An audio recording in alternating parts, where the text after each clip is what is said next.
Sports Lounge 164, Nathan Stacken, Marcus Traxler, Travis Kriens. In the lounge, Stacken, what do you think is going to be the big story in the world of sport tomorrow? The NHL regular season has ended, so the Minnesota Twins are the only winless team in the American League, so that's you have that going for you. That is good. We're going to start with the golf, the Masters. Oh, okay. I believe this is the 25th edition of the Masters, is all it is. Jordan Spieth led first 3 rounds. Led first 10, 11 holes today. 12th hole. Got a 7. Bad, because par is a 3. And that cost him the tournament. Nathan Stacken, have you ever... I mean, there's been a couple of collapses in majors in the past, but have you seen anything like this? I'm trying to think back. Who's the guy at... is it Jean Van de Velde or... Yep. At the British Open. Right. No, I know, but I'm just saying in terms of a major. Yep. It was very Van de Veldian today. No doubt about it. I actually didn't see this live. I was at a class, and then I'm getting a couple of text messages like, "Did you see what Spieth did? Did you see what's going on?" I'm like, no, I turned on. Let him in! Let him in! I know, I gotta let him in. Anyway. Let in Carson Wentz. He wants to be on. I turn on the TV. I see Spieth set 2 under. There's no leader. I'm like, oh boy, who the hell's leading this? How shitty did he start this round? And then I see the real time with Willett making a run and Spieth just choking like a dog on 12. And honestly, it's one of the more stunning things I think I've seen at a major. Given he birdied 4 straight holes. Ability. Yeah. 6, 7, 8, 9. Birdie. He was up. He was winning this thing easy. Bogey 10, bogey 11, quadruple bogey plus 6 through the first 3 on the back 9. Marcus, it seemed, earlier in the round, on Saturday, he really gave up a couple shots there at the end. Seems like he didn't play very well at all, but he still was ahead there with 9 holes left. It seems like he didn't play very well even before this. Yeah, the end of Saturday's action, he gave a couple strokes back, like you said, and it seemed like when he was on, he was pouring in the birdies, and then when he was off, you're just like, what the hell are you doing? And it all sort of came to a head with bad decision making and bad shots on 12, and it all fell apart. And so I don't really know how that happens, but we do see it happen, and I guess, Spieth is living proof that it can happen to anybody, because if it happens to him, then there really is nobody who's immune to it, because he's probably the best golfer in the game. He had led after each round of the Masters in 10 of the first 11, 10 of the last 11 rounds, and he looked like he was well in line to win again. And I just don't know. He's young enough, and he's too good of a player that this will be the defining moment of his career, because he's still got a lot ahead. But I'm curious to see how he responds from this, because if this will hang over him for the rest of this year.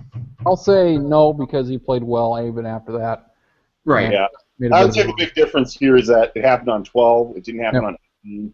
And so, he had 6 more holes to kind of try to recover or kind of cope with the fact. And he did. And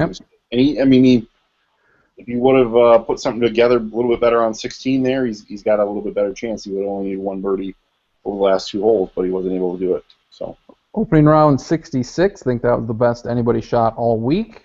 And he follows that with 74, 73, 73, plus 4 after the first round. Is probably not going to win you the deal here. We're bad Friday and Saturday. So. And the conditions were brutal. The wind was pretty difficult. Made things really difficult. Only 6 guys under par. Was that the big difference there? The weather, the course. What was the big difference here this year, where we didn't have 10, 12, 15 under win it? 5 under was enough to win. 3 under would have been enough to win. Was it the weather or something else? I'd say it was the weather and just a little bit more difficult setup. I think pin location-wise, but I don't know that for sure. Like we kind of talked about earlier, I didn't watch every shot of this tournament by a long stretch. So. I'd say the wind was the heaviest contributing factor to it. How much did you see stacking throughout the week? Because for some reason, first 2 days I didn't see a single shot. Saturday I saw 2 minutes, and today I really didn't care until the last 9. I saw most of the first round and the second round on Thursday, Friday. Saw a little bit yesterday. I was getting supper before the Wild game, and then today I turned it on about 5, so right after Spieth's collapse, and watched the rest of it. So the last hour, I would say today, hour and a half. Heck of a final round. You had the hole-in-ones on 16. You had 3 of them. Louis Oosthuizen's hole-in-one, which is something that I've never seen before, deflecting off a ball and somehow still going in. You had Lee Westwood with the eagle chip in to make it interesting there almost the same time as Spieth was getting done with the 12th. So that was a big swing there. As far as excitement this final round, this was Schottenkirk wanted some excitement. He got all the excitement. So he did. You ever seen anything stacking like Ernie Els on Thursday? I haven't even done that. What was it, 5 putts? 6 putts from within 5 feet. It's not the best. I'd like to get that in 1, 2 at the most. My God. Yeah, and even the quick little rush tap in that he tried to do, that didn't go in either. I mean, it's just kind of proof that you either snake bit or you take that for granted. And there might be gimmies in the Tuesday night men's league. There's no gimmies at the Masters. I mean, I've had my fair share of 4 putts, but not from within 5 feet.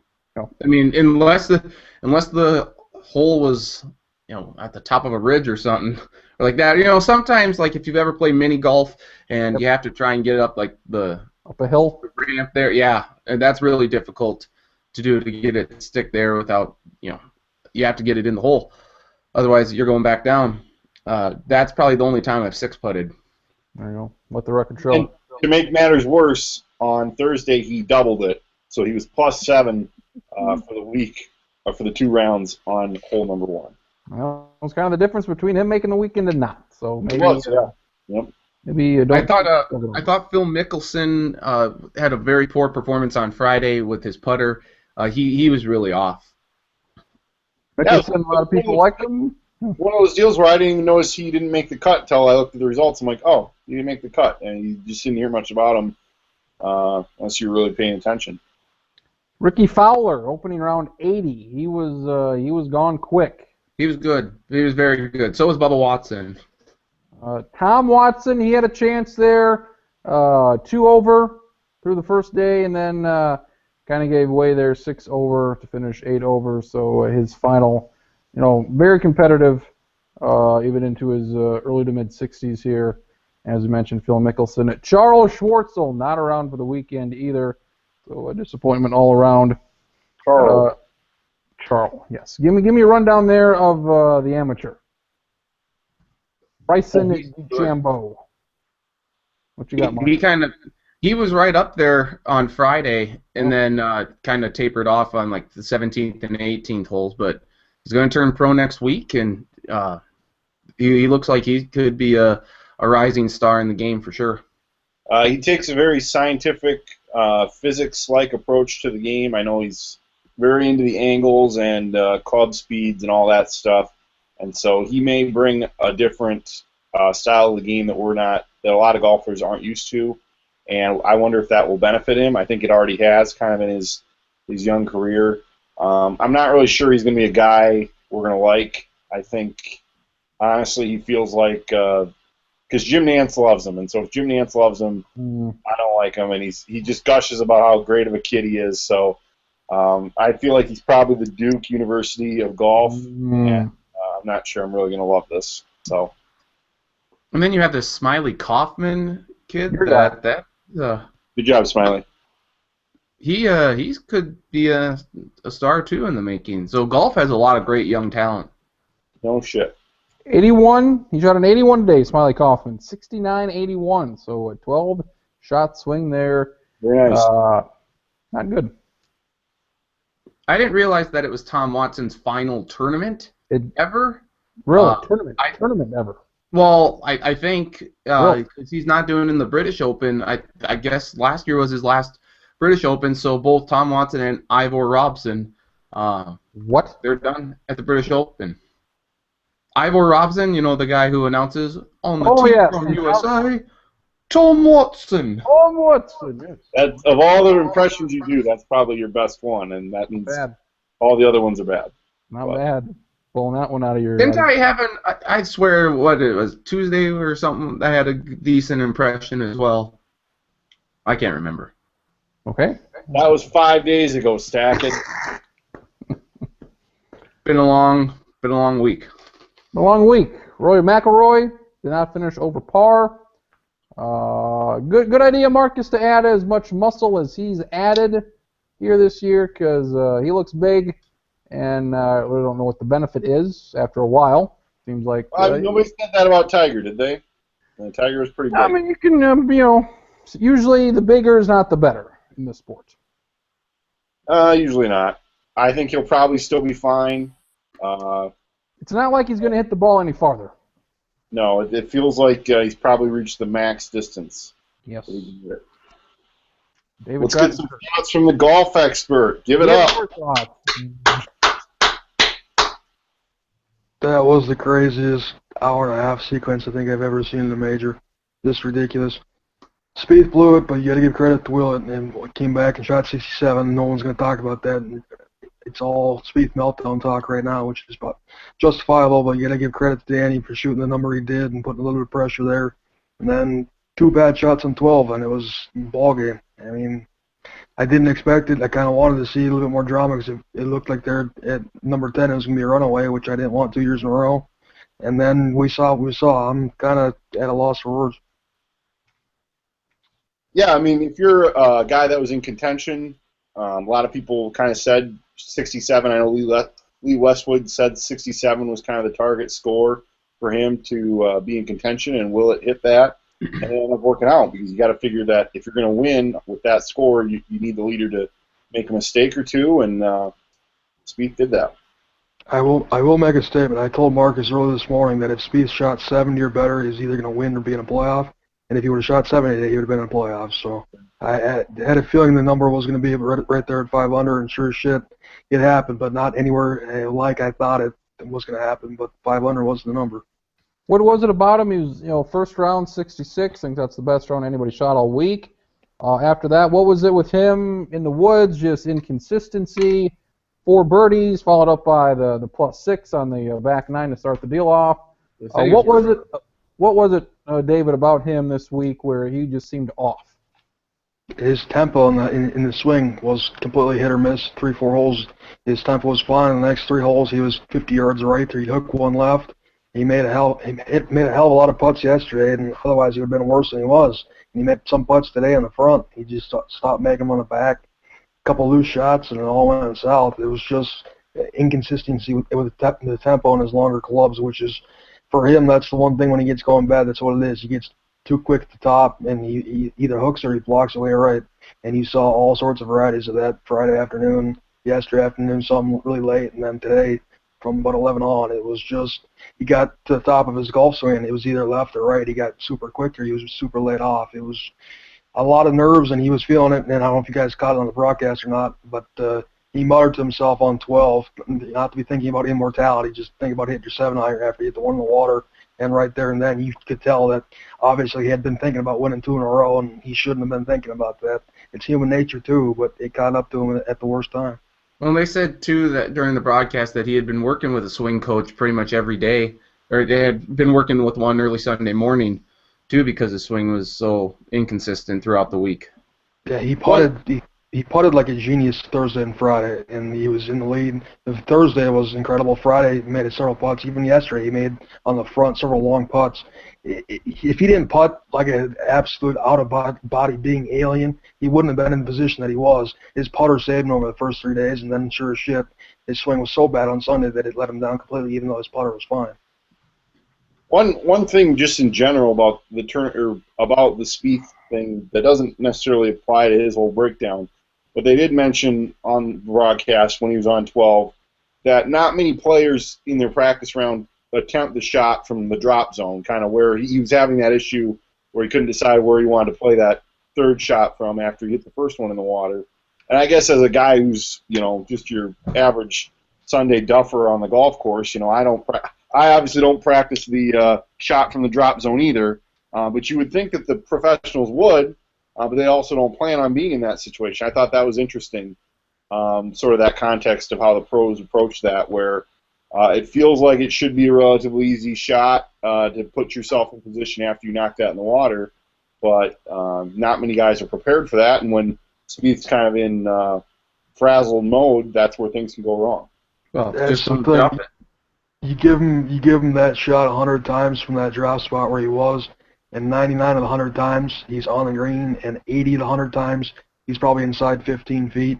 It's just at that one moment he made one of the worst swings of his life, and it cost him. It cost him the whole thing right there. The first one in the water, the original T-ball in the water was it was surprising, but it wasn't a total shock. We've seen what happens on 12 over the years.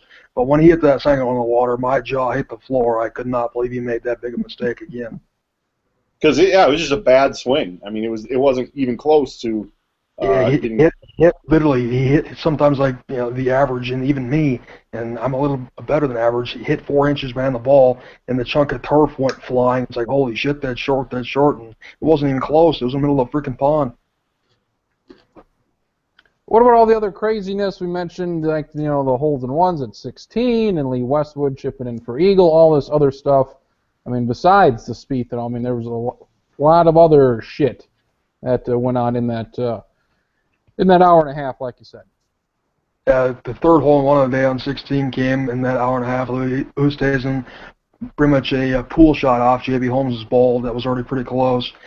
Ran into it, knocked his out of the way, and still trickled into the hole, which was crazy. And Louis obviously had history there and histories of other majors. The DJ was there, and then all of a sudden he double bogey 17. And then when he had a legit chance, he was birding and had a potential eagle on 15 that he just missed. Matsuyama was there for a little bit. He was trying to come back and lost it. You look at Justin Rose out of nowhere, get backdoor top 10. You look at Jason Day, played awful today, and he still only finished at even, was top 10. Look at Lee Westwood out of nowhere, that chip and eagle, like you said. It was. I'm going to have to go back and watch it again because there's things that I can't even remember that happened that just happened an hour ago because it was so just every 5 seconds there'd be something else big happening. And it's on CBS Sports Network right now. Get it going. Yeah. Get it going. Nathan, you said Spieth handled himself well there at the end, answering the questions and whatnot. Well, he didn't have to answer it because Jim Nantz didn't ask him anything. Here we go. Who's the guy that asked him the questions there at the end? Yeah, McAfee. That interview. How would golfer Cam Newton have handled this, Stackin? He would. Well, assuming that Danny Willett would also have been being interviewed probably 5 feet away from him, Cam would have answered the first question, looked over, gotten pissed that Danny Willett had won, and walked off the interview set. Sure as shit. If Cam Newton, let's put that one spin further. If Cam Newton somehow won the Masters the year before, then he blew it in epic fashion the year after, he wouldn't put the green jacket on to the guy that won it. He'd just leave the course. So. Cam Newton, sportsmanship, terrific football player, terrific role model for everybody involved.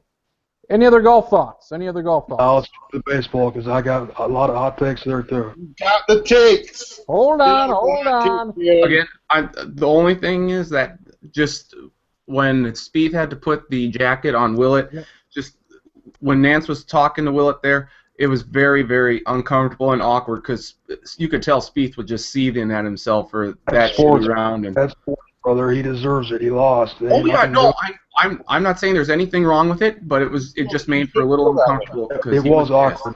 It was very awkward for him, I'm sure. And by the way, hot take number one here, golf-wise, and then I'll shut up. Spieth's going to win 2 or 3 more green jackets. This is just a minor blip on the radar. Oh yes.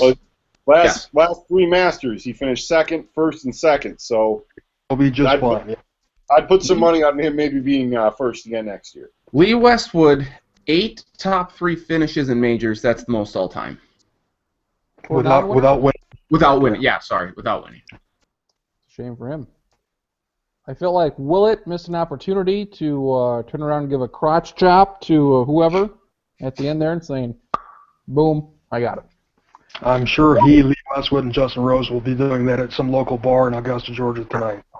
There you go. Before we forget, because it usually happens with the national championship game for basketball 6 days ago, Villanova, my Nova squad, beat North Carolina. Terrific game, terrific finish. Kris Jenkins, 3 to win it. Great. Marcus, your thoughts? It was a good game, had a good pace. Carolina was up, Nova was up. I mean, me and Stacken were talking. I can't remember a better. I mean, there's been a couple in the conversation, but this was as good of a national championship game they've had in the last 20 years. Yeah, it feels like even more than like college football championship game. We usually get a dud. It feels like in the on the Monday night of the championship game. This was a great game, and it had plenty of big plays, big shots even before you got down to the last couple with Paige and Jenkins, and it's a great finish to a season where things were relatively unpredictable, and a lot of people had written off Villanova, and they kind of had the right tempo of a champion where they shot great all tournament, and then they shot great again in the championship for the most part. And North Carolina, I would hope that they can't really be that disappointed to lose. I mean, they can be disappointed, but they didn't play badly. So a great championship, an all-time memorable finish, and that's great. That's all we can ask for. Marcus Paige shot tremendous. I hope people don't forget about it because it was great. I hope not either. Stacken, any thoughts? We've talked about this already, but yep.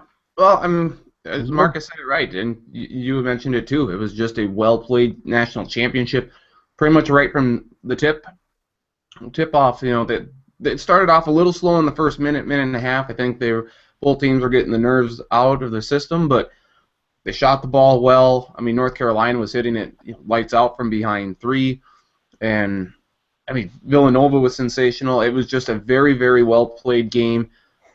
Exciting finish, great ending, and you can't always necessarily compare it to college football, but in terms of you did okay. But would you say that USC Texas was better? Oh yeah.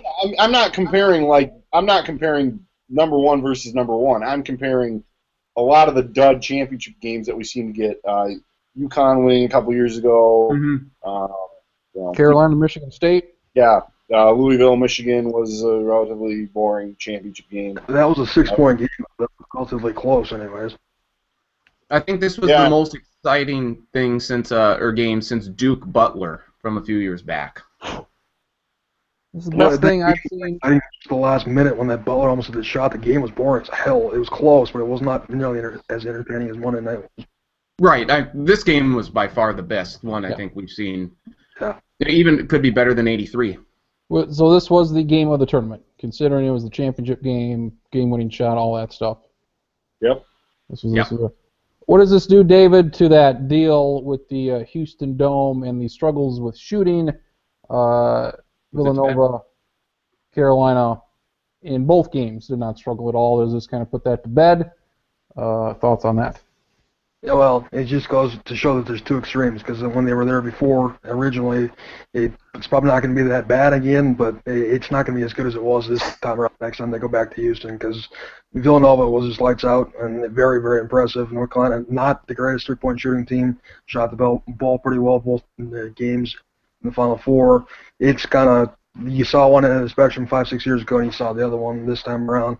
Next time they're there, kind of expect down the middle of the road and there'd be an average set. But I was concerned at the beginning of the week and last weekend that we'd see a brick fest, but thankfully we didn't get that. We got the exact opposite. Brick fest. Got Warriors Spurs going on. Can I make one bold statement about college basketball right now, though? Duke, what do we got? What do we got, Duke? Duke's backup point guard this year, Derek Thornton, is going to transfer. He was a freshman. He'll go someplace, probably another high major, and do quite well for a couple of years. But everyone's going to forget about him. That opens up a scholarship spot to their already loaded team, and depending if Emil Jefferson, the guy their center that got hurt kind of in January and didn't play ever since, if he gets a medical red shirt, he'll be back next year. On top of the recruiting class that they have coming in, Jason Tatum and Harry Giles, #1 and #2 overall recruiting-wise.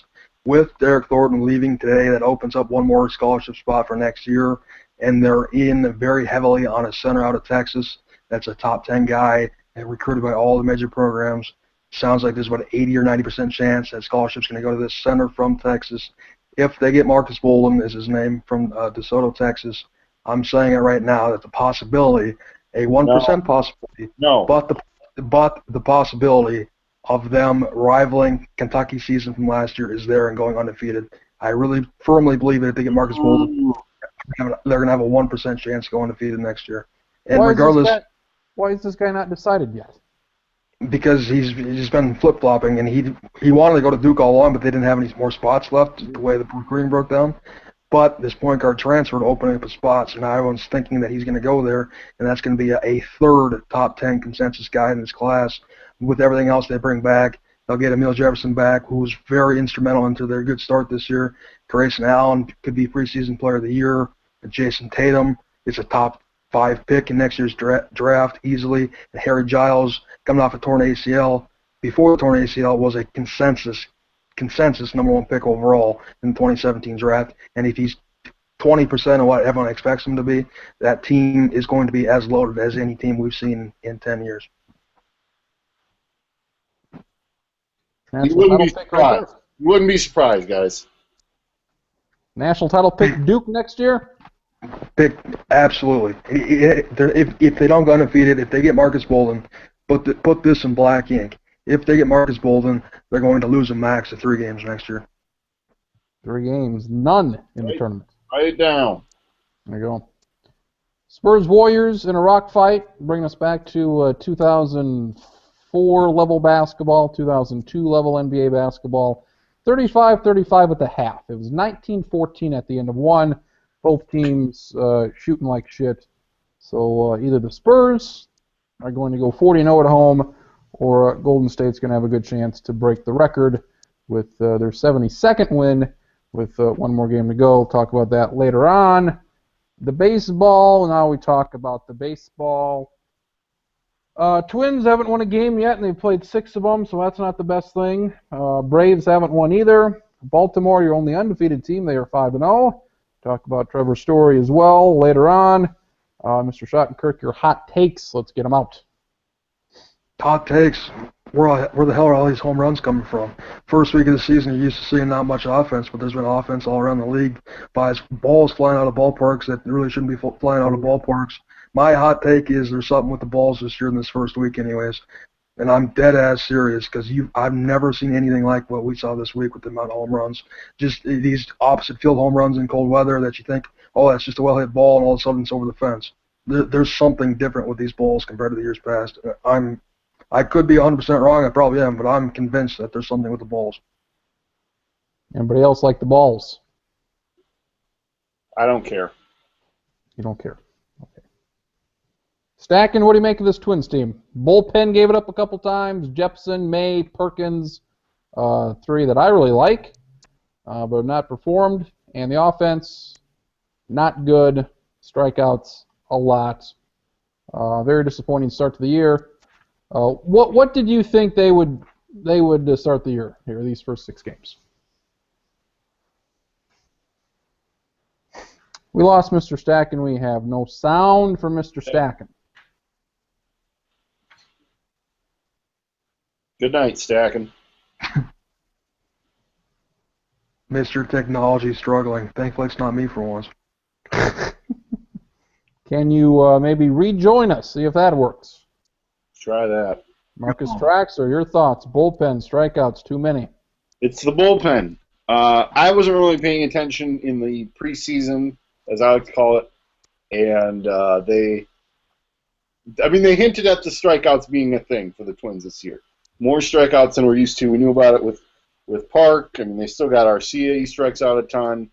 Some of these other guys are kind of feast or famine. But the bullpen is it's lousy. It's lousy. I mean, the one guy who I didn't really know about, Fernando Abad, has been decent. But Perkins, he's got no snap on the fastball. Jepson sucks. Who else they have, I don't even know. Ryan Presley's been good. Presley, good enough. Just a lot of trash dudes out there. They're just throwing guys out there, giving up leads. I know the offense has not been ideal, but today, they had 5 runs, and that should be enough, especially in the situation they were in, and they just crack, and that bullpen's not good. That's going to lose the Twins a lot of games at this rate. I thought they would be, to answer your question, Travis, I thought they would be 2-4 at this point. It is disappointing that they have not been able to break through and win a game yet, but apart from the 7-0 loss on Saturday to Kansas City, they've been in every game. The bullpen has got to pitch better. Jepson has been a disappointment so far, but I think that these close games, good teams find a way to win, bad teams find a way to lose. Right now, the Twins are a bad team, but having said that, playing as many close games as they've played in this week, it's certainly not reason to completely jump off the bandwagon or say that this team is doomed. Let's put it this way. I don't think not any of us didn't expect for them to have a 5 or 6 game losing streak at some point this year. It sucks if it starts at the beginning of the year because you're thinking, oh, are they ever going to win a game? But long term, I still think they're going to be in that fight to be around a 500 ball club. There's pieces there. This is probably one of the worst weeks they're going to have as a team. Didn't hit much. Bullpen blew up. You're not going to be this bad week after week after week. They're going to be fine. But digging a hole this big this early is not a whole hell of a lot of fun. I agree with you right there, man. Drew's not here as usual, so I'll go to David with this. I'm surprised at maybe Amon saying Perkins is done. He might be done. We'll see. But injuries last year in the second half, not good. And he hasn't looked good this year in the 2 outings that he's had. I'm surprised. Are you surprised as maybe the overreaction? I mean, we've gone through this many a year. Last year they started off bad. They were fine. This year they start off worse. They'll be okay. I'm surprised that we're still back. Well, this sucks. This is awful. Playoffs are gone. Whatever. 6 games. Well, let's preface that they were awful at the beginning of last year, and then out of absolutely nowhere they went 20-7 in May, and that kind of made everything right. Starting 0-6, you're not in that. You don't need a 20-7 month.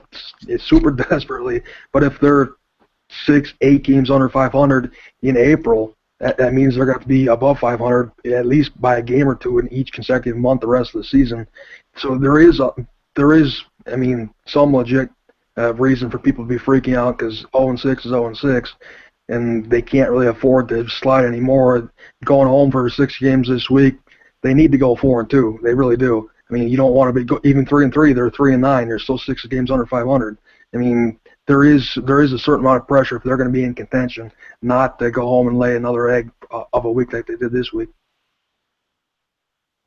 3 games out of that wild card sack in 3 games. Week to go. Week into the deal. Not good. They got a lot of ground to make up. I mean, should be great tomorrow. I'll be there, and hopefully it's a good game. But if it's not, I'm just going to resolve myself or lower myself to hurling insults about Adam LaRoche at all the White Sox players. That's good. I'll be close enough where Ventura can hear me too. So hopefully try some of the new ballpark food too. Yeah, I will. Hopefully it's 12-0 in the third and we're winning, so I can just rip into Ventura for the next 6 innings. Ricky Nolasco, tremendous today. I want to let you know that I'm working on a trivia question. So. Good. Ricky Nolasco, tremendous. The starters have been fine. Tom Malone gave it up a little bit last night. 4 good innings. 5th inning was awful. Defense was bad last night. Like Stacken said, last night was by far the worst game they've played. But Gibson was okay. Hughes looked pretty good. Considering the Baltimore Bats, they didn't give up a ton of runs, but that goddamn bullpen, and I asked, please, sign a guy. Sign a fucking guy. David, do you think they had it predetermined that Trevor May is going to be a bullpen guy, Ricky Nolasco is going to be a starter, regardless of whatever competition there was in spring training, and Tyler Duffy did awful? Do you think they pretty much had it in, okay, Trevor May, he'll be an 8th inning, 9th inning, or a 7th inning guy, and this was all predetermined before they even got there? Yeah, pretty much, and that's typical Twins, and you kind of saw it from the outset, and you're thinking maybe if Berrios goes insane or if Nolasco, gets touched and he doesn't record hardly any outs in his couple spring training starts, that maybe they might consider it. But if Nolasco pitched at all and his arm didn't fall off, he was going to be the guy, the contract that he has. They feel like they have to, and then there's no, I mean, it was pretty well determined, and is it unfortunate? Sure, but I've been pleasantly surprised. Like you said, the starters were okay this week, and I still have my concerns long term, but the first time through, or not even the full first time through, they're probably above average the league standard so far in the first week, which is, if they can do that for the entire season, which is a big ask, they're going to be fine. Nolasco isn't going to give you 6 or 7 quality innings all the time. Everyone knows that. It was nice to get it today. It kind of reminds me that, Mike Pelfrey last year got off there, very good start in April, and everyone's like, holy shit, where did this come from, whatever, and it might have lasted 1 or 2 starts in May, and then it fell off the cliff. I wouldn't be surprised if Nolasco has a decent month here and then falls off the cliff like a Pelfrey, but if he doesn't, and if he's anything other than hot trash, it'd be a decent 5th starter. I still hold out dreams, Mr. Traxler, for this will never happen, but my 6-man rotation. I hold out hope. Why stop at 6? Go to 7. I'd say a 12-man rotation. Everybody pitches 3 innings. 3 inning starts. Let's get it going there. Let's do it. I think you really got something there. Good. Nathan Stacken, what do you make of this Trevor story? Give me the story on this man. 7 home runs. 7 goddamn home runs his first week, the most of all time. I'm going to be paying attention now to Colorado Rockies the rest of the season, or at least until Trevor Story dies down or cools off a little bit. But this is He's going to die. So, Stacking what you're saying, he's going to watch the Rockies until this time next week when he goes homerless in the next 7 games? Yeah, pretty much. That sounds about accurate. But he certainly is a tremendous story, and no pun intended. It's hard to talk about him without bringing up his last name and doing all this shit. Yep, I did. That's why I said no pun intended. That's right. There, but what he's doing, what he did this first week, is absolutely incredible. And if I'm a Rockies fan, which maybe Drew Alman is too, a closet Rockies fan since he's out there, there is reason to hope and be excited about the possibility in the future. But I mean, it's insane. We've never seen anyone do this, ever. Over under 27 home runs. Over. He's playing in Coors Field. Coors, where would you put it? 30, 35? What do we got? I would probably I put it at 36. Wow. No way. Jesus. He's not that many. But 36 is a lot. Whoa. 36. You've had some bold predictions. We can go back to the Warriors beginning of the year and all your draft picks coming up. But maybe you're right again. Maybe this is the stack and call of the season early on. Are you really going to go this far? 36 home runs.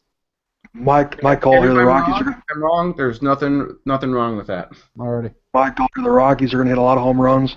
Trevor Story's going to hit a lot more, but he's going to finish at least 3rd on the team in home runs because Cargo and Nolan Arenado are both going to hit more than him. That's not a big call, but it's happening. There you go. Other notes from the first week. Marcus, what do you think of these Arizona uniforms? They have a lot of them, and I don't seem to hate them as much as you and Amon do. I don't really hate them, but the more they roll out these uniforms, the more I say, just go back to the purple and the teal. The purple and the teal. Just let's just simplify it. Let's just go back to those. Those are the best uniforms. Keep it simple. Good. I have a complaint with Major League Baseball and their scheduling. Okay. Why the hell did Kansas City have 2 off days back-to-back this week on Wednesday, Thursday? It's no good. I mean, it's stupid. If you're going to do a series with a team, make it 3, I understand in these first couple of weeks you want to give teams an off day because you want to make opening day, in all these major league ballparks a big deal. But to have Wednesday, Thursday off, it's stupid. No good. No mas. No bueno. Bueno. To add to that, have you guys seen the Braves schedule or what they had to do? What do we got? I'm pulling it up here, but at the end of April, they play Boston 2 at home, then they go to Boston for 2. And then Friday, they travel back home. It looks like they play a freaking day game Friday. Why in the world you play a 4-game series with the Red Sox and travel back home? Oh, sorry, here we go. It gets even worse than that. April 25th and 26th at home against the Red Sox. The next 2 nights, they're at Boston. And then they play a day game the next day in Chicago. Why? Because Chicago loves day games. The Cubs play over half of their home games are in the afternoon. They play like 40 night games. The team travel twice in 3 days, play a night game in Boston on Thursday, and then turn around and play at 1 o'clock Central Time in Chicago. Why?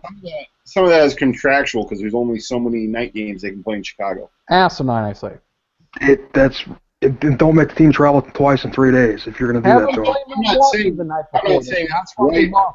I was just pointing that out with the Chicago thing. Well, right, I agree, but I would think, and I think you agree that there's a way around to do something better than that, because traveling from Atlanta to Boston and then 2 days later traveling Boston to Chicago in the middle of the night and then getting up and playing a game at 1 o'clock, not a lot of fun. Why are the only 2 dome teams in baseball playing each other in the very first series of the season in Toronto and Tampa Bay? I've been a long proponent that they should have the opening day, like the first couple of weeks of the season, just play all in the warm cities. Because you have way too many delays or suspended games and everything like we're seeing this week. Put it in Miami, give it to Florida, Atlanta, Texas, Houston, Arizona, all there. Even have it in Toronto because Toronto's got a dome, so that's fine. But all this cold weather nonsense, or just take the season back a little bit and then have more double headers. Actually schedule double headers. I think that would be a great idea. But baseball traditionalists like Goose Gossage would probably say, no, shut the hell up. No, I say shut the hell up, Goose. You want doubleheaders. One more thing on the field for me. Have you guys been paying attention to how terrible Zach Greinke's been in his 2 starts so far? Yes. Not been good. I picked the D-backs this week. Yeah, only assholes. It's 2 starts, but my God, you couldn't ask for 2 worse starts for a $200 million contract out of a guy. ERA at 9 or something like that. 0-2. Almost 10, yeah. Shelby Miller gave it up again today. So the hundreds of millions of dollars for Miller and Greinke, no good. The San Diego Padres all over again. Are you feeling better? I know you had discussed maybe Arizona can do something. You did not pick them. Are you feeling good? For 1 week, yes. For 1 week, we're feeling good. Nathan Stacken, among the 2 people who picked the Baltimore Orioles this week. Nathan Stacken, undefeated, 5-0. After my shit performance last year, it feels good. 1 week, you'll be in last by July. So take it easy. That's what I just said. So I said I'm just going to relish in this moment right now, and I know it's not going to last. I'll send you a trophy because that's the 1 week you're winning this year. Hey, wait a second. I have one right here. Yep, come on, here we go. Oh, I love it. That's it. You should get that engraved. Want this trivia question? Sure. Similar to the UConn women, Stacken really making this contest shitty because he's running away with it. And also, schedule note: Toronto spring training in Florida had to go up. They drove up to Montreal there last weekend to play the Montreal games. Had to go back down to Tampa to open the season, and now they're back up to Toronto. So they crisscrossed the fucking country north to south many a time here in the last week. A bit much there. Trivia. Getting those frequent flyer miles. Yes. What do we have? For the trivia? We are ready. Okay, so one, I'd say it's a good thing about the Masters, and I can only stress this: no cheating, no goddamn cheating. But one good thing about the Masters, is that we already know like half the field for next year because they already take into account the past champions are all eligible, and then they take in the guys who finish at the top this year. So there's 35 guys who are eligible from either winning a major in the last 5 years, or the players, or a top 12 plus ties in 2016, and then there's 18 past champions. So that have committed to play. Now, obviously, there's more past champions, but some of them have gone on record saying they won't be playing any more Masters, so that crosses out some people. So I'll open it up. I'll start with Mr. Stacken, and then David, and then Travis. I'm sorry, you cut out a little bit there. Could you repeat the question? 35 players are already eligible for will play likely in the 2017 Masters. Yep. Based on the fact that they're eligible and likely to be golfing in 2017. So. Okay. I will start with Jordan Spieth. Jordan Spieth, yes. David. Charles Schwartzel. Schwartzel, yep. Dustin Johnson. Dustin Johnson, yes. Stacken. Danny Willett. Danny Willett will be in it next year. Lee Westwood. Lee Westwood, yes. Tiger Woods. Tiger Woods, likely to play in 2017, I'd say. Lefty. Phil Mickelson, yes. Freddie Couples. Fred Couples, yes. Matsuyama. Hideki Matsuyama, yes. Angel Cabrera. Angel Cabrera, past champion. Justin Rose. Justin Rose, yes, a U.S. Open qualifier. Yeah, what is it? Majors last 5 years? Last 5 years for the majors. Louis Oosthuizen. Oosthuizen. Not on the list. Oosthuizen. Yeah, Louis Oosthuizen, no.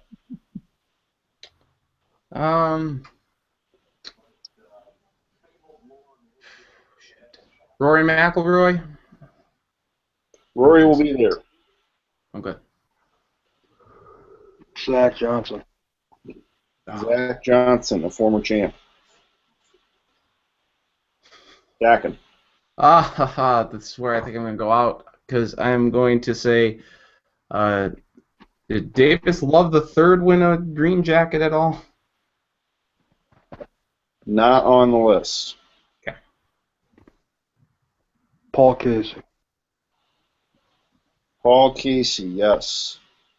Matthew Fitzpatrick. J.B. Holmes. Yep.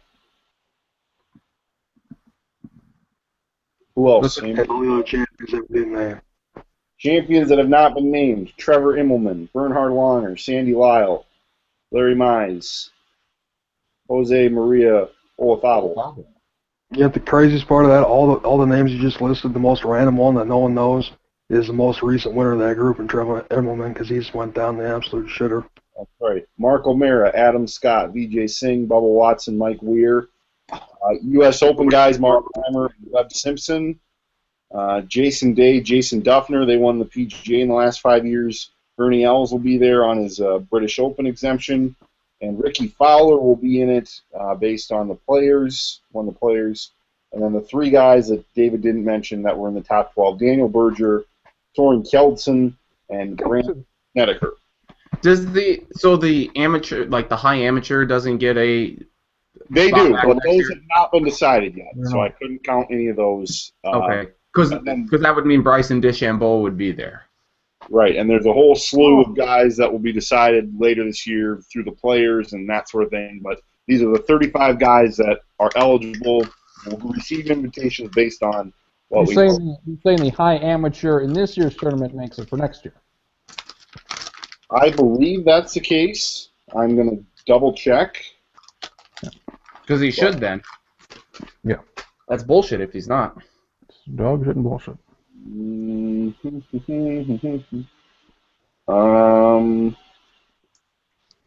Doesn't look like that's the case.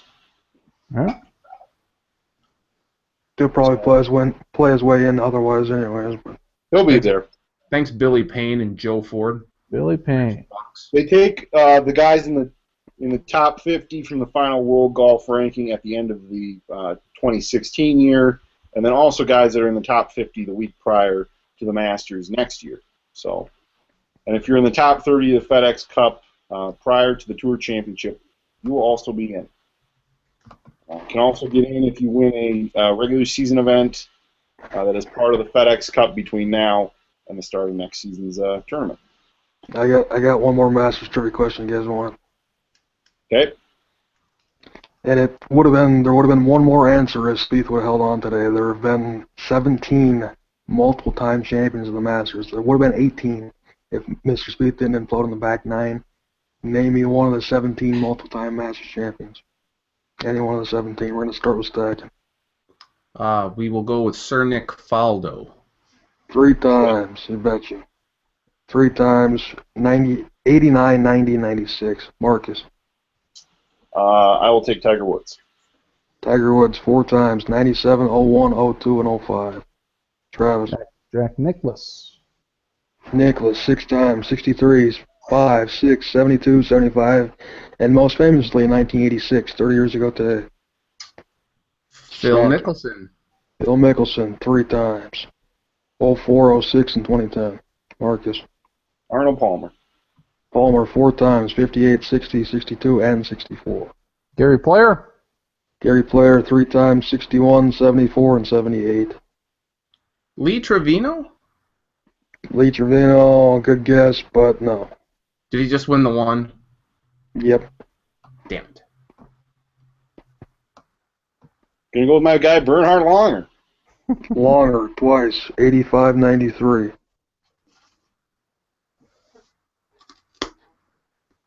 Angel Cabrera. No, 1 time. 2 U.S. Opens. Yeah. 1 U.S. Open, 1 Masters. There you Oh, you fooled me. He's Alright. fat. Alright.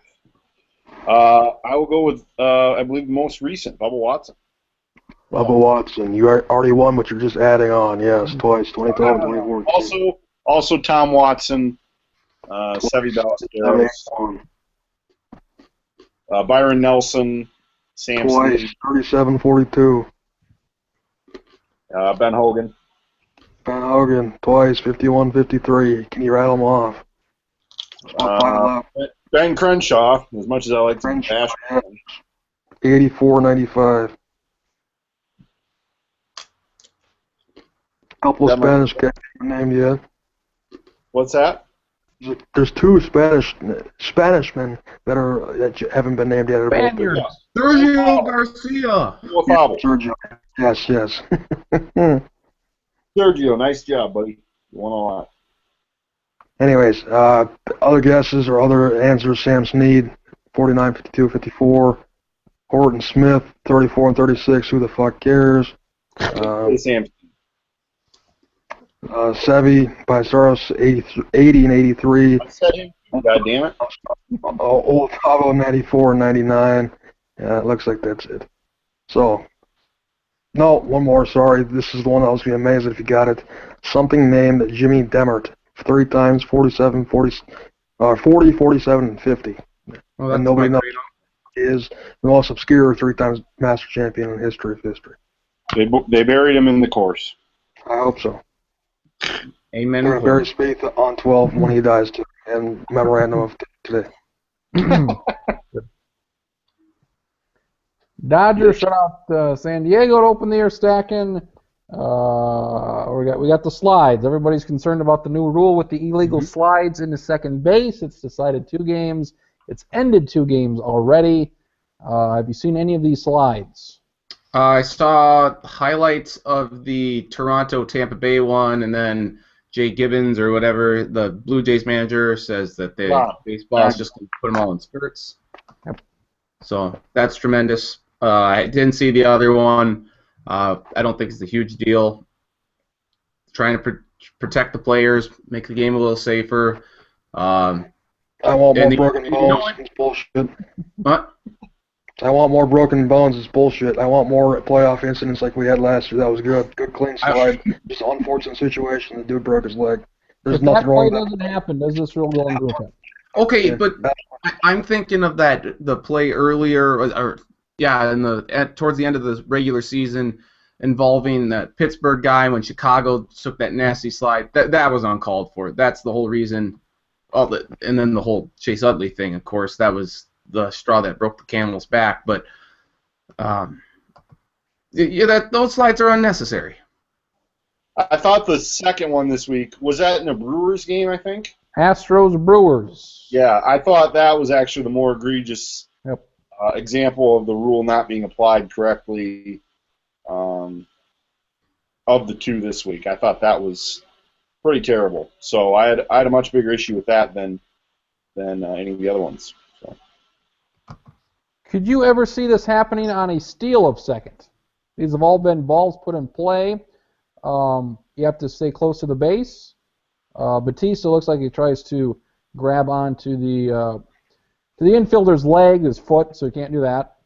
And the Houston one, he slid through the base, as Marcus said, a little iffy on that. A lot of guys slide face first. I don't think I could ever see it on a steal of second. I don't think so. I don't know. There you go. I'm seeing these D-backs highlights, and the jerseys they wore today were pretty decent, I'd say. They're fine. They mostly dark red. They still got the thing with the pants, but I don't really mind that. Baltimore still undefeated. Cubs, 1 loss. They were impressive. Offense, lots of runs there. Schwarber. Dead. Schwarber dead in the Cardinals outfield. fans rejoiced everywhere. Cardinals fans, the best I'm fans. sure they cheered for it. I like it. I propose for the awards, we do it every 2 weeks. Oh, no. Instead of every week, and then we kind of putter out at the All-Star break, and we run out of guys. Say every 2 weeks we come up with our... I can definitely nominate a Drew Butera Hitter of the Week this week, though, if you want one. Which twin do you have? The whole team, how about it? Or the whole San Diego team for the Dodgers series. That's right. Well, we can go every other week. That's fine. Every other week, especially for the pitchers. Give them a couple. Pitching. Give them a couple starts. Also, Dodgers-Giants. That was a good series. Good series.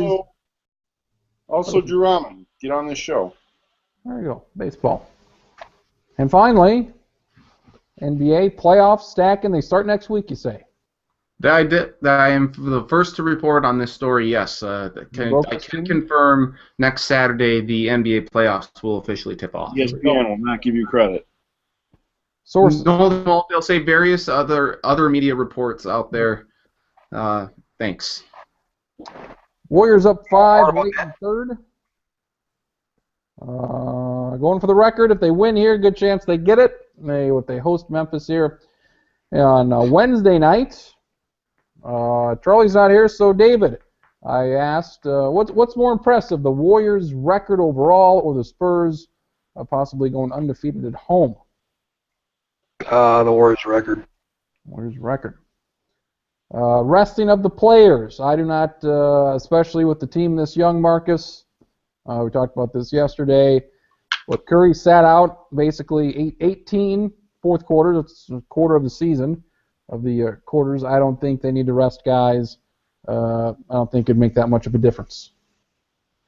Yeah, I don't begrudge teams for holding out their guys in advance of the playoffs, but I think the players want to go for it. I think they should go for the record because it's very few teams get in this situation. Them and the '98 Bulls are the only teams that have gotten into this situation. So I think you've got to go for it. They are younger than that team was. I'd love to know how many fourth quarters Michael Jordan sat out in that season, because I'm guessing it's probably a similar number because they were also dominant. So I hope they go for it. It looks like they are. I mean, there's only 2 games left, and they're playing the Spurs tonight, and they want to win that. And then It just comes down to one game, and honestly, I think they'll beat whoever they play in the first round anyway, and they may get some rest in there. We'll see. Yeah, they're probably going to get a week off somewhere in the playoffs, and not too many back-to-backs in the playoffs. So right. No. Yeah, I just go back to the fact that these guys are pros. I mean, the travel, I'd say, is easier in the playoffs than it is during the regular season. So I think they'll be fine, and I hope it all works out that they get their crack at the record, if nothing else.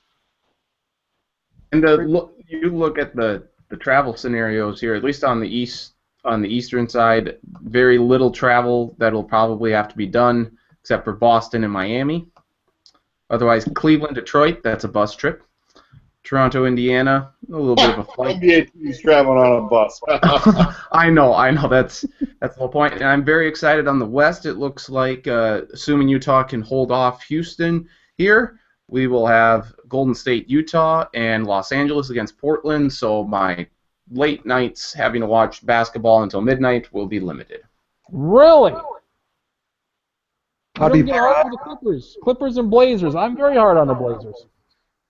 No, I know, but rather than them playing a central time zone team, I just keep it all. Okay, I see what you're saying. Yeah, just let the Pacific Coast teams play both at their time and be done with it. Some of those games might not make it in the Daily Republic. Just gonna put that out there. Good. Trivia question for just Travis Kriens only, and it's a simple yes or no. Circling back to October and our great NBA basketball talk. Are the Washington Wizards going to make the playoffs? Yes. No, they're not. That's it's phenomenal. After our little spat in October, I'm very happy that they're not going to make the playoffs. I think you and Drew on both have them as a potential 2 seed in the East this year, which was phenomenal to me. May I counter with another team? Go for it. The New Orleans Pelicans. Are the New Orleans Pelicans in the playoffs? No, they're not. I'm glad you threw it back because you damn right they're not. Very good. Speaking of teams with similar records to the New Orleans Pelicans, the Minnesota Timberwolves 2 games back.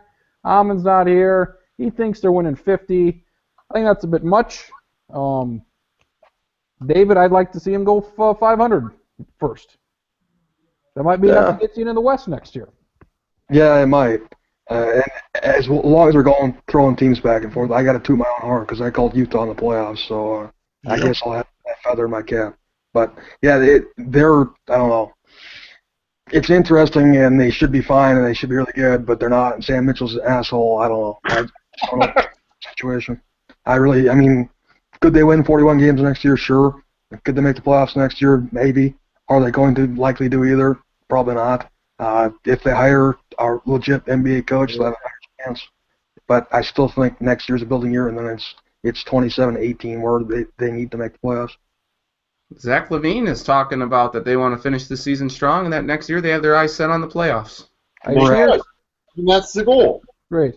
That's the great UCLA one-year education signed through Mr. LaVine right there. I am hoping that they get Tom Thibodeau. That's the guy I want. But knowing Minnesota sports teams, apart from the Vikings, they'll screw this up. I can't deal. Well, I guess I can deal for at least a few years. But hopefully, if Thibodeau comes and they get really good, hopefully they don't shit the bed every year in the second round of the playoffs like Thibodeau did with the Bulls. There you go. I feel like I have kind of 2 major problems with where the Wolves are at right now, and they both have to do with Sam Mitchell. And, I mean, one is how much of these last few weeks, last month, last 2 months, do you give him credit for? Because, I mean, he has been the coach, and they have had guys improve. That's just undeniable. But I mean, he's just not a good coach, and so I'm worried that they're winning these games. And Glenn Taylor, who has just been terrible at hiring coaches for the most part, Flip's the only guy that's ever worked out. I'm worried that he's going to hire him, and then next year it's going to just be a disaster. And I mean that would set things back again. So I do not trust Glenn Taylor to make this hire, and he's going to be the one calling the shot. And then, you know, it does go back to the fact that Milton Newton is an interim GM as well. So what's going to happen to him? Is he a guy they keep on board? There's just a lot of questions. This is a huge offseason again for the Timberwolves. How many games did they win last year? I'm not sure. Did they win 16, 17? 16. They were 16 and 66. Good improvement. with two games to play, they've won 28, so a 12-game win improvement. Yeah. If they win 12 more games next year, that puts them at 40 wins and right around that 500 mark. So this year was a big leap. Next year, obviously, it makes it that much harder. But they improved by 12. There's no saying they couldn't improve by at least 8 or 10 next year. They could be around there. But yeah, Sam Mitchell's probably done enough that Glenn Taylor's going to give him the job, and then we'll be sitting here and they'll win about the same number of games next year as they did. We'll all be pissed off. The other head coach that I've heard that has been linked to the, or at least been rumored to, this could be a guy, is Memphis's head coach. Yeah. Yeager. Yep. Do we like him more than Tibbs? Tom Thibodeau, number 1. Yeah. All right. Anybody else that's realistic is not number 2. They're like number 6,000. It's Tibbs or bust. One of the I feel like the NBA is a league of great mystery and unsolved mysteries. And one of the great unsolved mysteries of our time will be how Shabazz Muhammad scored a career-high 35 points on Tuesday against the Warriors on just 9 of 12 shooting. Somehow, he shot 15 of 17 at the free throw line. But 35 points on 12 field goal attempts, 9 of 12 from the field. It's amazing. I've got an idea here for just to make the shit show that have been the Wolves the last 10, 12 years even more of a shit show. They should hire a current analyst for the NBA, and was a former coach. Jeff Van Gundy. Doris Burke. Jeff Van Gundy wouldn't be that bad, but you're along the right lines with Van Gundy. Think older. Jackson, and then go to church every Saturday. Mark Jackson would be phenomenal. Would be absolutely perfect. Dog shit. Reggie Miller. No. Former coach, let's get 95-year-old Hubie Brown out there. Oh, Hubie Brown, make it happen. 83 years old. Let's do it. I don't know if he can handle the rigors. Lots of rigors of that. Jackson, he only coach home games. He can't travel. I would like to have division-specific coaches. He only coaches when they play the Central Division. He only coaches when they play the Northwest Division, things like this. Scout them up. You're responsible for the 4 or 5 teams in your division. Have 6 different head coaches. That's a great idea. Potential. Glenn Taylor's dumb enough to hire Ryan Saunders just because of the. We got on our flip. Here's wait, is KG coming back one more year? I think is that the sound? God, no. He'll be there. He will be there. Has he played in the last 3 months? No, but he's hoping to play the final 2 games, I think. Why? Good. Hopefully he plays in the home finale and some chump off whoever they're playing. 8th guy destroys his knee and he never plays again. I'm so beyond sick of Kevin Garnett in the NBA. It's not even funny. I've been sick of Kevin Garnett in the NBA for the last 6 years. Potential and likely second-round matchups in the West have the Spurs facing the Thunder and the Clippers facing the Warriors, both of which should be very good. In the East, I don't know. The East could be a disaster. The East. I'm excited about my Boston squad. I know you like Miami, but I'm excited about my Boston squad. That would be a hell of a series if that's the matchup of the 4-5. And let's put it this way. Whoever wins that 4-5 matchup, they're going to push Cleveland in the second round. Cleveland's going to win, but it'll probably be 6 games. Cleveland's not going to do what they did last year. And Cleveland-Toronto in a potential Eastern Conference Finals is a hell of a lot more entertaining than what it has been recently because Toronto's a damn good basketball team, and who's not to say that they could steal a game in Cleveland and make that interesting. Cleveland's still this isn't shocking or whatever. Cleveland's still a bigger favorite for me to get out of the East than Golden State is to get out of the West, which is obvious. Golden State's passed 10 times harder. Cleveland should be in the finals again, but it's closer than it probably should be. Toronto, my honorary playoff team again for another. Name the starting 5 right now. Don't look. Can't. Good. Can't and don't care. It's true fandom. I love it. You get on board. You get on board by April, and you're off board by about May 10th. I love it. I absolutely love it. Pretty sure Chris Bosh is still on the Raptors, right? Tracy McGrady, Vince Carter. Does their mascot, the dinosaur, play center or not? Yes. No Peterson. Charlotte doesn't want to see Atlanta because they can't beat Atlanta. The Bulls always beat Toronto, but the Bulls are not going to make it, so that sucks for them. Bulls, no Bulls, go Bulls. Like to see Detroit play Cleveland. I'll get interested in that. Our guy Stan Van Gundy going to build the fucking wall there around Cleveland. And, Miami, Boston, that'll be your one series worth of shit. In the East, which means it won't happen and they won't play each other. So. Anything else? Anything else? Stack. We need the matchups are almost set. They're basically set in stone. This is a couple hit or miss here with a couple games tonight. I want the full 5-minute NHL preview from Nathan Stacken right now.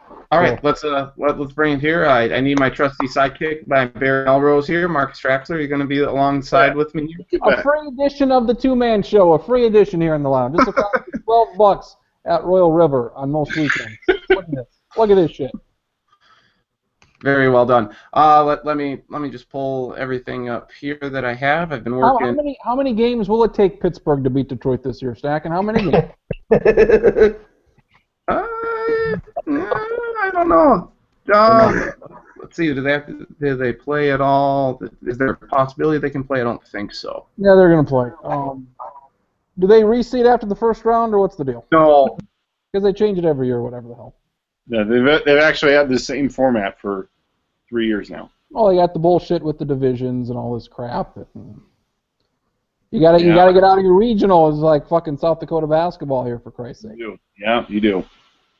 I absolutely hate it. But yeah, I'm trying. I'm sorry. I'm trying. I'm also dialing up the local connection. Minnesota Wild, Dallas Stars. Basically, a true 1 versus 8 in the playoffs. That's good. They'll be lucky to win one game. Okay, here's where I got it here. Gripping television. I know. It is. Anyway, let's go to the East here first. Currently slated, looks like Florida's going to take on the Islanders. This Florida team, they like to throw plastic rats out on the ice, or at least the fans do. Give it up to the Rats. They're very good, but give me the Islanders in this one. I like John Tavares. Just give me Yaroslav Halak, I think, is the goalie for the Islanders. I like the Islanders in about. You choked all over the place with your Galak, whatever the hell you said. I like the Islanders in 6. Tampa Bay against Detroit. Tampa Bay was in the Stanley Cup Finals last year, or Stanley Cup Final, excuse me. They've been hit and miss this year. Detroit's played really well. I think Pavel Datsyuk said he is going to retire at the end of this season, so Red Wings want to go out on a high note with him, but I like the Lightning. What? Win 1 for Pavel. Give me the Lightning in 6. Washington, they have been terrible in the playoffs for years now under Ovechkin. Why should we expect anything different this year? One, Barry Trotz has done a marvelous job with them. Braden Holtby is tremendous in goal. Ovi's actually buying into playing defense. So I like Washington to beat Philadelphia in 5, and they will be in the Stanley Cup Final. They are my pick to win it this year. I'm going all in with them. Pittsburgh, New York, that should be fascinating here. I will take Pittsburgh narrowly. That'll go the full 7. And then I like Washington over Pittsburgh in there, and I like Tampa Bay, or I like Tampa Bay over the Islanders. So then give me Tampa and Washington in the Eastern Conference Finals. I like Washington there. Western Conference here. We'll start in the Pacific. Kings and the Predators. Predators have kind of fallen apart here a little bit lately, and I'm not going to go against Haggard died, that's why. Yeah, I'm not going to go against Jonathan Quick in the postseason, so give me the Kings here. Actually, that matchup is possibly not set in stone yet. If the Ducks beat the Capitals tonight, then the Ducks would play the Predators. So we really don't know here, but I like the Kings and the Ducks to meet in the Pacific in the semifinals, and I like the Kings over the Ducks there. Wild will be lucky to win a game because they're dog shit right now. Top score right now: Anaheim 2, Washington 0, middle of the second period. All right, there we go. Thank you very much, Barry. So I don't know if Zach Parise is going to play for Minnesota. I'm going to hold out hope that he does. If he doesn't, the Wild will be lucky. Will thank their lucky stars that they, pun intended there. No.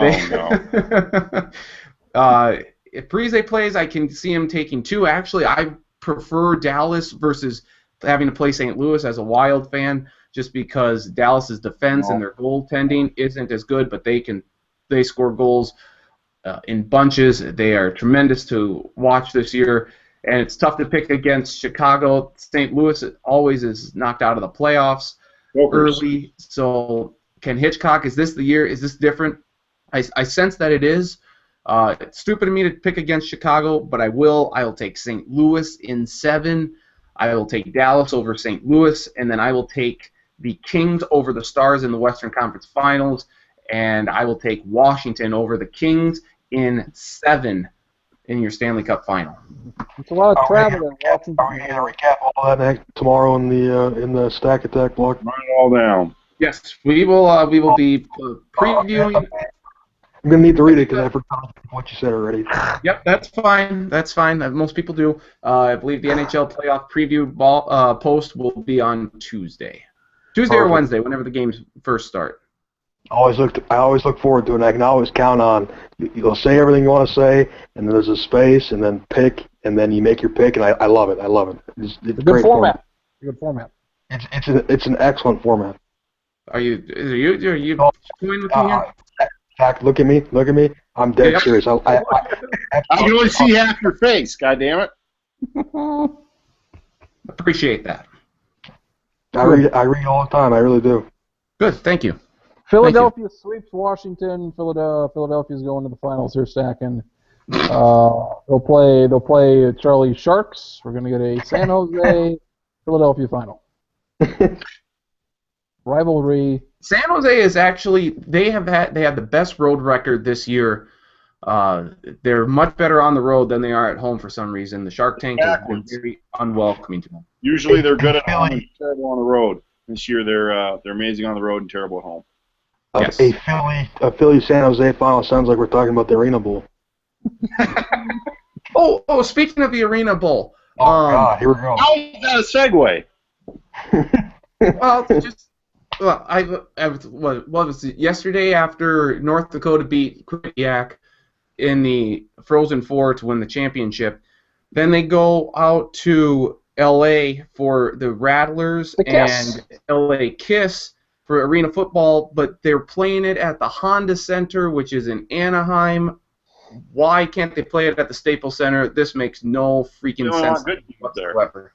Pretty sure there was a basketball game last night at the Staples Center, wasn't there? Yeah. Play it at the Forum.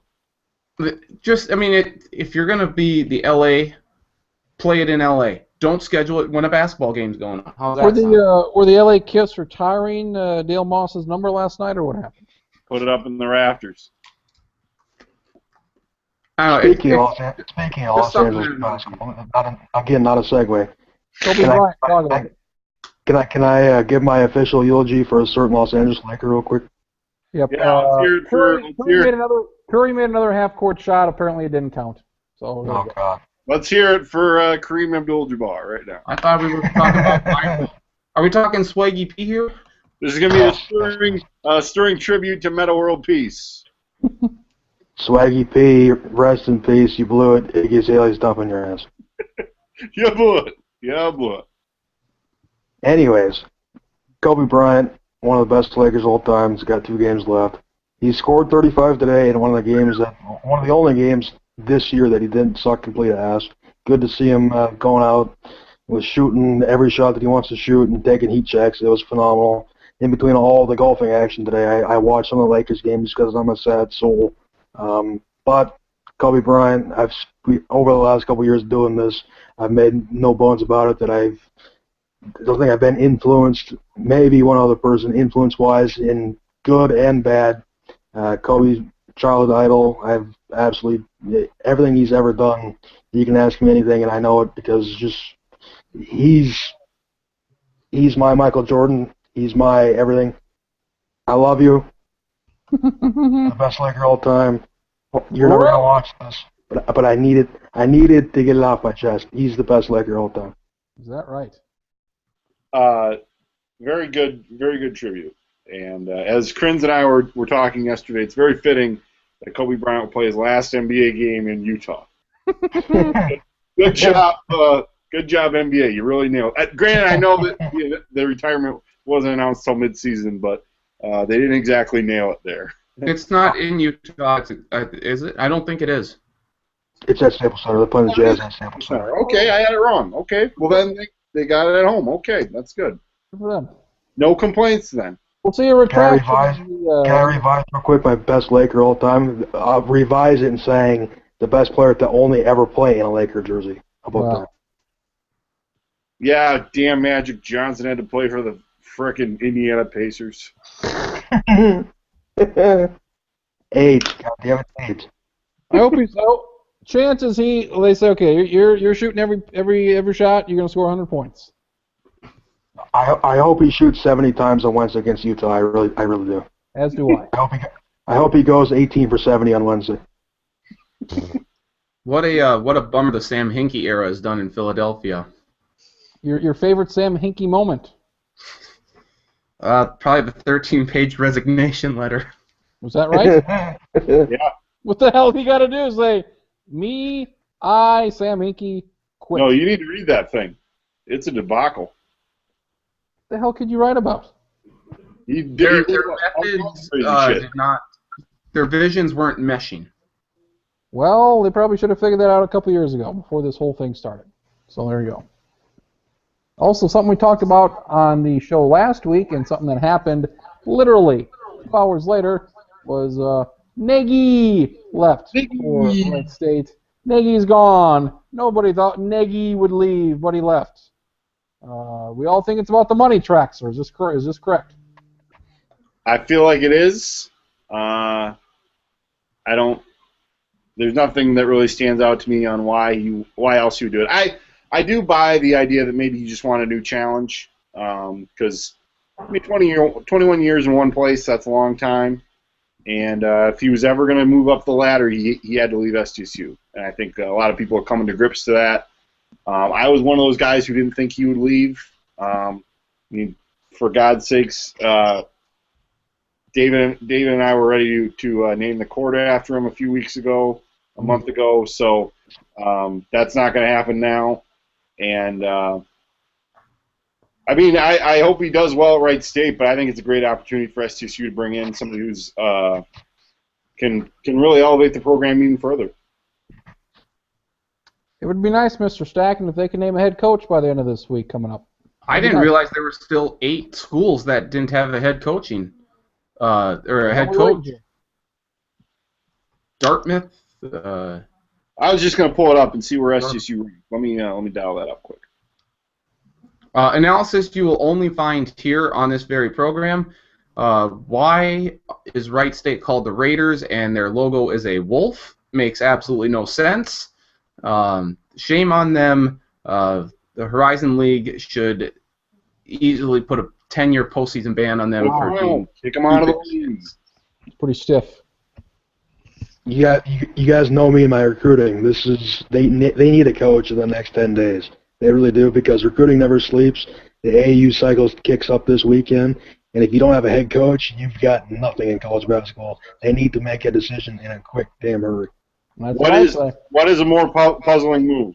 Scott Nagy to Wright State or Josh Pastner to Georgia Tech? Nagy to Wright State. It's not close. Okay. I just thought I'd put that out there. Get that in. Memphis fans are loving that Pastner left. The 8 openings that are out there are Memphis, Cornell, Delaware, Dartmouth, Detroit, Nicholls State, NJIT, and the Jackrabbits of South Dakota. Whoa! Why did the NJI guy leave? Some sort of scandal. Job elsewhere. Didn't he go someplace else? He enlisted in the Army. I honestly think STC's. I mean, that STC's got to be the second or third best job on that list there. The only one I'd maybe put ahead of them is Detroit. Memphis. Memphis is the obvious number one. Detroit. Who else on the list? Cornell, Delaware, Dartmouth, Nicholls State, NJIT. Yeah, the third best opening out of that list, yeah. Marcus, who is their next coach? I feel like... don't steal my punch if you steal my guy. Because I gave you my guy. It's just guys, yeah, I'll leave that off to the side.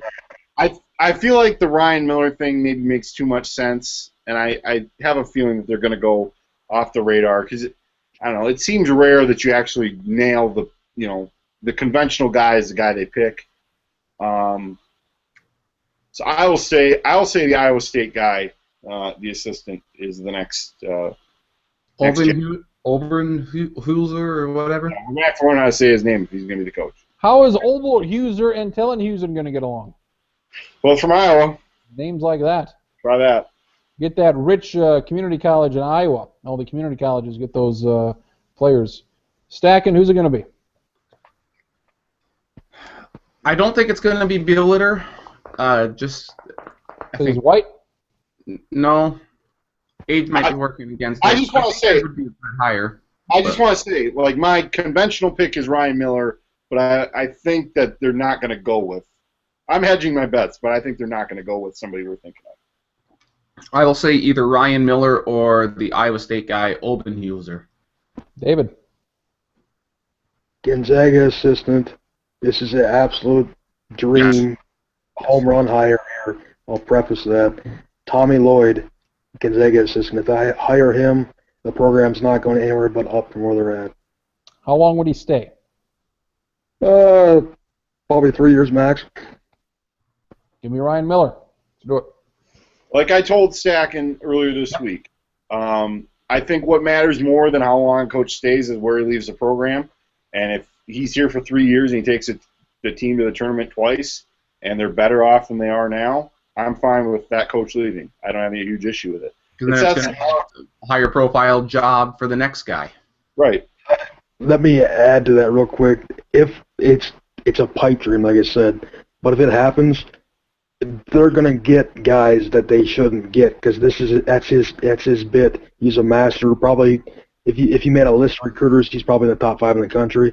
And that he's found guys, but Tommy Lloyd's gonna get guys for a couple of years. What do you think about it too? I mean, Nagy didn't play too much of a factor in landing Walters. No. If I'm correct. So, I mean, and that arguably changed the program for forever. Austin Hansen's the one that got Walters, right? Yep. And I don't know who. The one thing that he did do is he offered Walters a chance to play point guard, and that was something he really wanted to do. So that makes a difference. But yep. I guess I don't know how big into the recruitment of Mike Dahm he made, but yeah, if this Gonzaga guy's the real deal, I am all in.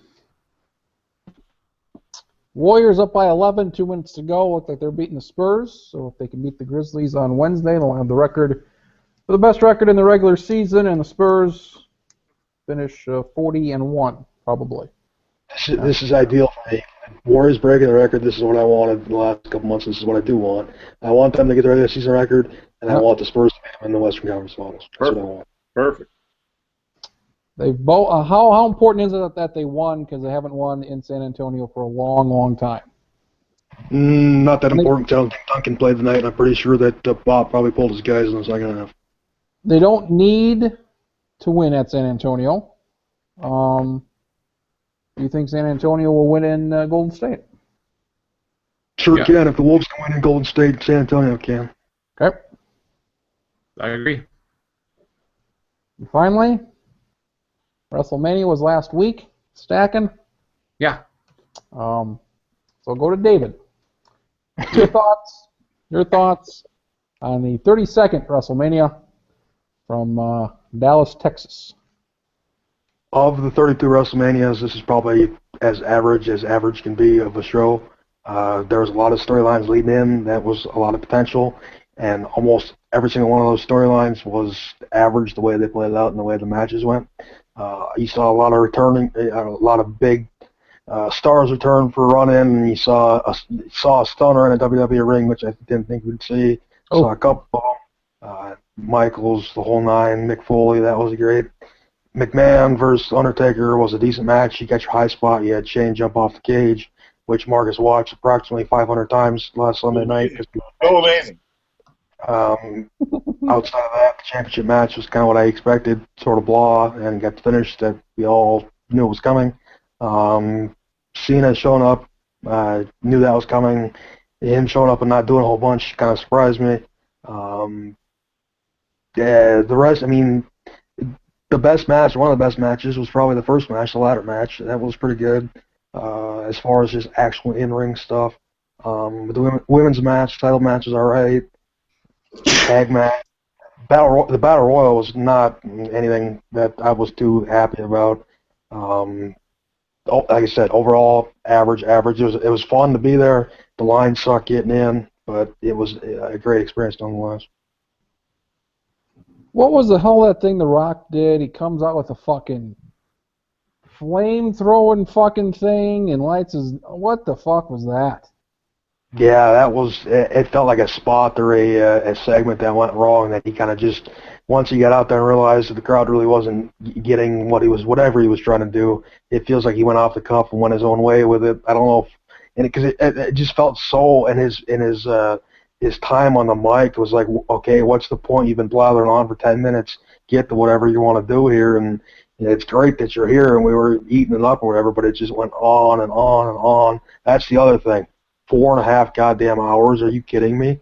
That was the longest one I can remember. I don't know, and there was almost no point to about an hour of that 4.5 hours. It felt like it was just... It was forced an extreme portion. It was just shoved down our throats, and that's not what WrestleMania is supposed to be. It didn't feel natural. It's supposed to feel natural. It's supposed to get highs off it, and there was more head-scratching moments than anything, which I don't know if there was tension backstage and which direction they wanted to go, but it was not a very well-written show. Did you have trouble getting something into very the... important right now? I need to break in with something really important. Chris Paul's final game coaching IPFW women's basketball being replayed. Get it? Sportsnet right now. So that's very important. I think you all should change your TVs to that right now. I believe this is only the 7th time they've showed this game, so I believe so, yeah. 30 more to go.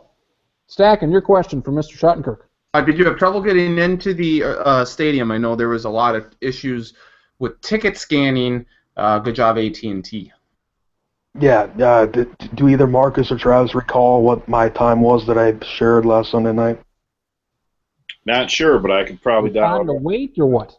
Yeah, the time it took me to get the 2 miles from where we were into the arena when we decided to go over there. Like an hour or 15. Yeah, it took me damn near 2 hours to go 2 miles and get in. I stood in line for over 80 minutes. It was not an ideal way to get into an event at all. Yeah. The ladder match winner was weird. AJ Styles not winning was weird. Charlotte winning was fine, but then you come out the next night and do that whole presentation, which the crowd shit on tremendously. They didn't give a shit, so if you're going to do that, she probably shouldn't be the one doing it. And AJ Styles fights for the title next month, so of course he would lose at WrestleMania because that makes all the sense in the world. So, as always, I ask for your main event for next year's show a year in advance. A lot of thought, actually, because I knew the question was coming, and I went about 6 different directions with it. Barring injuries and all the things that have happened in the past year, which... Okay. Barring injuries, I'm gonna feel like a dumbass here, but I think they're gonna go in Orlando. Yeah. It's not often that it's a triple threat or a 4-way or whatever, but I'll hedge my bets and say that they go Cena, Lesnar. Wow. Cena, Lesnar, Reigns, triple threat with the asterisk that AJ Styles might be in there too. Really? Really, I think they've got a big year planned for him. For who? AJ Styles. I hope so.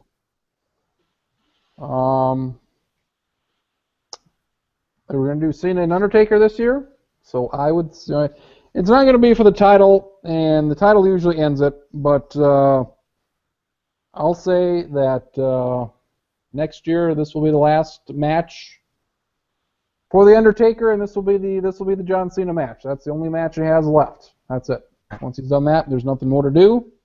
I think that's your match right there. And if it's not that, yeah, my Nathan Stack and back pocket not surprised pick, a Shield triple threat for the title is your main event. Well, there you go. Interesting. Allow me to preface, once again, I preface a lot of things. I'm going to continue to preface things because I don't like to be completely wrong on things. But you're probably right on Cena Taker because that would be the kind of the perfect storybook, not the ending to their thing. Because Cena's first match, him meeting Undertaker backstage, the whole respect thing, and then 14, 15 years down the road, retired Taker. I just got a weird ass feeling that they're going to get off of Reigns here. I really do. The crowd has not been receptive at all. They've pushed them down our throats, and Vince has tried to make them everything. And I wouldn't be surprised at all by next Mania if Reigns is a middle of the card guy. I really wouldn't be, because there's pressure on him to not go any further with it because the fans have totally rejected him. One final question, because we need 7 final questions. Who is the next first-time champion? The heavyweight champion? Yes. So